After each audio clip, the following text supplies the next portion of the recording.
An executive order signed by President Trump removing tariffs on Brazilian coffee and beef is expected to ease food costs for Americans. Joining us now, Agriculture Secretary Brooke Rollins. You came to New York. I did. Great to be here. You're all set. It's nice to have you here. Yeah, thank you. Affordability. I saw Secretary Besson. I kind of liked it. We hope to see him soon, too. But he said he was asked about some specific item being up, I don't know, 8% or something like that. And I think he said, do you know, he asked Kristen Walker, how much does your arm weigh? And she said, excuse me? He said, how much does your arm weigh? When you measure your weight, do you measure your arm or do you look at it, the entire, how much weight? The entire basket. There's certain things we can control, mainly energy, and that might flow through setting up 2026 to be much more affordable. Is that the way to view it? That's it. And first of all, it's so fun to be with you all and not in a black box, right, looking into a camera lens. So thanks for having me. Yeah, this administration has been incredibly focused on getting the American dream back into every American's home and goals, et cetera. And affordability is a huge piece of that. Of course, I'm the Agriculture Secretary, so food production, supporting our farmers and ranchers is a big piece. And when you look at under Joe Biden the last 4 years, we had an increase in inputs, interest rate 73%, fertilizer 36%, labor increased 47%. Not surprising that the driver, and of course, no new trade deals during those 4 years, no way to move the food out. So when you look at all of that in total, it's no surprise that what we inherited was an absolute economic mess. But those numbers are coming down. There are a few outliers, and you mentioned Secretary Besson talked about a couple of those yesterday. We're working on those extremely diligently. But as we're restructuring the entire economy, as we're bringing down inflation, bringing down fuel, bringing down labor, Americans, we believe, will see real relief very, very soon. Those numbers are already down, but much more to come. The original rationale behind the tariffs on Brazil, which I guess are coming off, what was the thinking there? What's the thinking now? Do we not?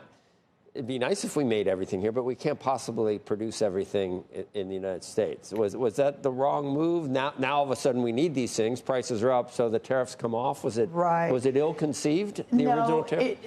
Listen, the president, who I was his domestic policy chief in the first administration, built the America First Policy Institute in the interim. I mean, I have been next to him on policy for a really long time now. His vision of realigning the entire world economy around putting American products first and America first, but also using tariffs as a really important economic tool to make sure that we are doing everything we can for our country and to keep our country at the top of the world. So when it comes to Brazil, for example, there was a whole background on that, and this is more probably Secretary Rubio's lane than mine, but what the president did was using these as economic tools, but also important foreign policy tools as well. Now, what happened with Brazil with those tariffs coming off is this. We're now just back to where we were in February when Liberation Day was announced, meaning that, for example, on a lot of goods, including beef and others, we're back to the 25% tariff that is congressionally authorized. So when they say we're taking the tariffs off of Brazil, all we're doing is going back to what was there originally, which was 25%. So the president continues, I believe, to move America forward in such a remarkable way. All of these achievements over the last just 10 months, that's kind of amazing.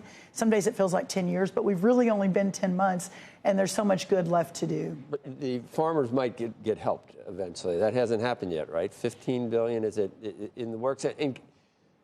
It's okay. So we do tariffs on one hand. That's to try to accomplish one thing, but that hurts. That has unintended consequences, maybe with farmers. So we're using this $15 billion. Was it a good idea? Was it positive in the end? I guess you can use some of the tariff proceeds, maybe for the $15 billion for the farmer. So a couple of quick points on that. First of all, what the president did with Liberation Day, with enacting all these tariffs back in February, we now have dozens of new trade deals. And within Indonesia, Australia, Japan, EU, England, it's just remarkable. And a lot of these deals, people tried for 20, 25 years to get these deals. Again, under the last administration, we didn't have one new trade deal. We went from an agriculture trade surplus under Trump 1 to a deficit, $50 billion deficit in just agriculture. So think about the effects on our farmers and our ranchers. $50 billion is a significant amount when you're growing corn or soybeans or apples or whatever you're growing. So being able to solve for that, which now we're doing, again, it's incredible. But to your point about the aid, the president always said he would take care of the farmers. They have been with him since he came down the escalator just a few blocks from here in 2015 and began this next chapter. So yes, we are looking at the aid right now. We have always said it is to solve for, to mitigate anything under these new trade negotiations.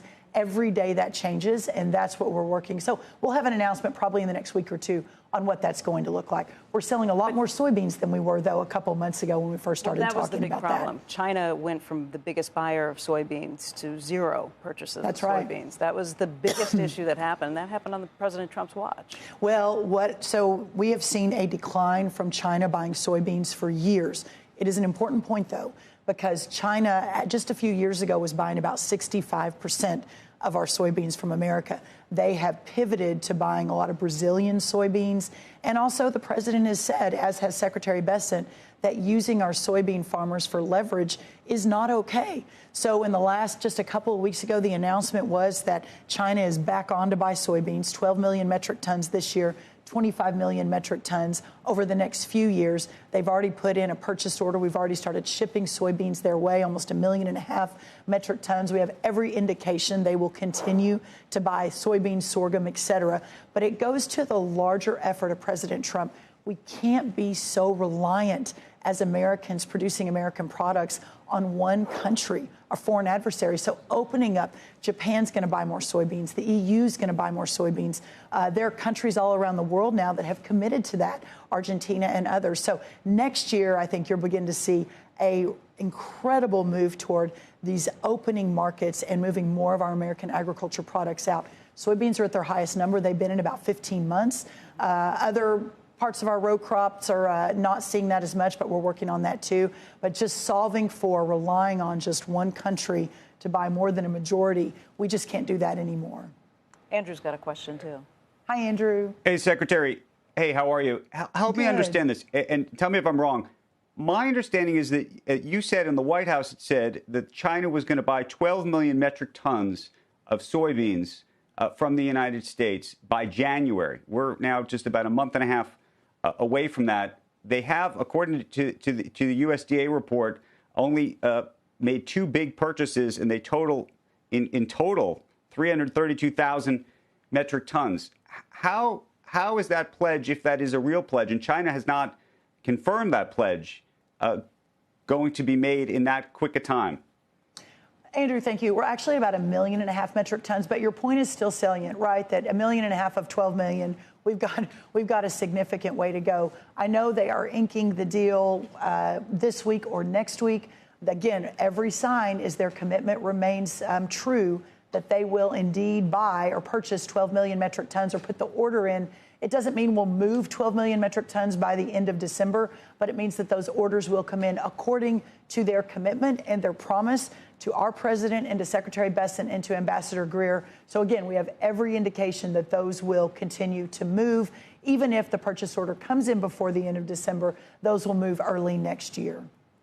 Madam Secretary, the affordability, everyone's talking about it now. And I'm not sure everyone understands that when you say, the president says prices are coming down. What he really means is we're trying to get inflation down, because prices rarely actually fall. Some could in individual areas, obviously eggs or something like that, when they're up because of bird flu.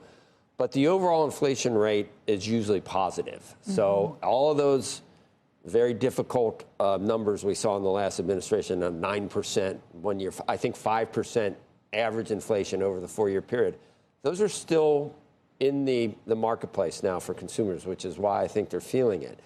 How can you, just agriculture is not, you can't control everything there. Some of those are one-offs. A lot of it is housing or remnants of all the spending that was done post-COVID by both the Trump and Biden administration. There's too many dollars chasing too few goods. Do you see the administration getting down to 2% with inflation, or the Fed, whoever you give it credit to? Well, I really appreciate the question. The structure of what's happening is incredibly positive. Inflation, the latest numbers, were down to 2.9%. To your point, after having been at a high of 9%, average of 5% in Joe Biden, we're already down to 2.9%. That was about where it was when Biden left, though. Well, that's right, but it's continuing to come down. We've seen food prices come down. The average Thanksgiving meal is down about 5%. Now, turkey's down 17%. Dinner rolls are down 22%. So we have some really good numbers there. You see the job numbers at an incredible 2.5 million American-born citizens now are employed that weren't under Biden. The mortgage rates are now down about $200 on average per month, and making a lot of progress on housing, which is about 40% of the average Americans spend out of pocket every year. But a lot of it's flat. Those numbers are very positive. You have to look forward and think it's going to be 2000. I think Secretary Bessent is saying that it's set up for lower, because I think 2.9 might actually have ticked, or 3% has ticked up a little from when the president took over. So that's where people, I think, are still feeling the pinch of higher prices, although wages at least are going up. Real wages did not rise during the Biden administration. Wages are rising at their fastest rate in 60 years over the last 10 months. I mean, these are remarkable numbers. But here's the thing, and I think Secretary Bessent said this too, we're not going to tell the American people how to feel. Right. We're not going to be the Biden administration where we say, oh, but actually you feel good. And they say, no, we're spending more on milk and eggs than we ever have, and our mortgage rates have gone up. This is not what we're doing. Instead, we are putting the fundamentals in place to get back to a thriving growth in the economy. We had a 4.2% GDP number recently. The structure is there. We'll continue to work on it, continue to bring costs down, continue to deregulate. Listen, all of the great policy in the One Big Beautiful Bill, the tax cuts, the deregulation, the shrinking of the government programs, that hasn't even gone into effect yet. Right. So all of these positive indicators are even without having that bill going into effect, which is going to be extremely positive for the American people. Right.